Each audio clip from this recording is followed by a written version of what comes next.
యాదాద్రి భువనగిరి జిల్లా బీఆర్ఎస్ కార్యాలయంలో BRS MLC Kalvakuntla Kavitha మాట్లాడుతూ మా పార్టీ కార్యాలయాలపైకి ఇళ్లపైకి వస్తామంటే భయపడే ప్రసక్తే లేదు. 60 లక్షల మంది సైనికులు ఉన్న కుటుంబం బీఆర్ఎస్ పార్టీ. 60 లక్షల మంది బీఆర్ఎస్ కార్యకర్తలు తలుచుకుంటే తెలంగాణలో కాంగ్రెస్ నాయకులు తిరిగే పరిస్థితి ఉండదు. ఇంకోసారి బీఆర్ఎస్ పార్టీ కార్యాలయం వైపు కన్నెత్తి చూసినా పార్టీ కార్యకర్తలు ఊరుకోరు. మూసి మురికిమయం కావడానికి కారకుడు ఎవరో ప్రజలు గుర్తించాలి. పారిశ్రామిక వ్యర్థాలు మూసీలో కలుస్తుంటే 60 ఏళ్ల రాష్ట్రాన్ని పరిపాలించిన కాంగ్రెస్ ఏం చేసింది? మూసీ నదిని ప్రక్షాళించడానికి కేసీఆర్ సంకల్పించారు. అందులో భాగంగానే ఎస్టీపీలను ఏర్పాటు చేయడమే కాకుండా గోదావరి నదితో అనుసంధానం చేయాలనుకున్నారు. ఉమ్మడి నల్గొండ జిల్లాలో ఫ్లోరైడ్ భూతాన్ని పాలద్రోవడానికి కేసీఆర్ సంకల్పించారు.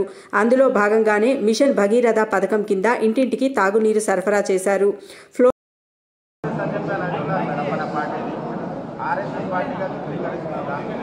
देखिए, आज दुनिया भर में मशहूर है, कांग्रेस और बीजेपी दोनों भी एक है.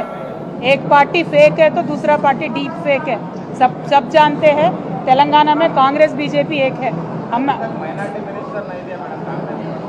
ఈ మినిస్ట్రీలో 18 మంది ఉండేటటువంటి మినిస్టర్లలో ఇక్కడ మైనారిటీ మినిస్టర్ లేరు. అదేవిధంగా ఒక్క లంబాడా కూడా లేనటువంటి ఏకైక తొలి క్యాబినెట్ ఇది. లంబాడా బిడ్డలు ఎప్పుడైనా కూడా మంత్రి పదవులలో ఉన్నారు.